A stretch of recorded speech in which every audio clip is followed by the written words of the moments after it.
எந்த டீம் கிட்ட இல்லாத பெருமையை வந்து சென்னை கிட்ட இருக்கு. அதை நான் உங்ககிட்ட சொல்றேன் இப்போ. ஏன்னா இருக்கிறதுல காஸ்ட்லியஸ்ட் ஐபிஎல் பேர் வந்து நம்ம கிட்ட தான் இருக்கு. 18 கோடி ருத்ராஜ் கைக்வாட், 18 கோடி சஞ்சு சாம்சன். அதுக்கப்புறம் இந்தியாவுடைய under nineteen captain, world cup winning captain Ayush Mhatre, ரொம்ப பெருமையான விஷயம். அதுக்கப்புறம் Shivam Dube, world cup winning player. ஓகேங்களா? அதுக்கப்புறம் 14 கோடி கொடுத்து கார்த்திக் சர்மான்னு ஒருத்தர் இருக்காரு. ஏன் பிரசாந்த் வீர் ஒரு 14 கோடி போட்டு எடுக்கிறீங்க? இங்க இன்னைக்கு பிளேயிங் லெவன் நான் கால்குலேட் பண்ணி பார்த்தேன். 102 கோடி ரூபாய் போட்டு பிளேயிங் லெவன் மட்டும் ஆடிருக்காங்க. ஓகேவா? 97.5 கோடி ரூபாய் போட்டு பிளேயிங் லெவன் ஆடினாங்க.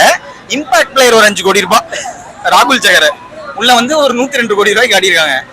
இவ்வளவு காஸ்ட்லியான பிளேயிங் 12 எங்கேயா பாத்திருக்கீங்களா? எங்கேயுமே பாத்திருக்க மாட்டீங்க.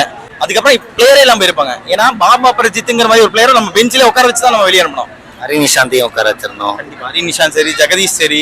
அதுக்கப்புறம் பாத்தீங்கன்னா எல்லாருமே பெரிய பிரான்சைஸ் போய் ஃபர்ஸ்ட் மேட்ச் விளையாண்டாங்க. ஆமா, கண்டிப்பா. நான் இது சாய் சுதர்ஷன் மாதிரி பிளேயர் பாருங்களேன், ஜிடில ஆடுற அப்படி. ஷாருக் கான் மாதிரி பிளேயர் ஜிடில ஆடுற அப்படி. சாய் கிஷோர் மாதிரி பிளேயர் நம்ம டீம்ல பெஞ்சிலே உட்காந்துட்டு இருந்தார் அப்படி. கலக்குற அப்படி.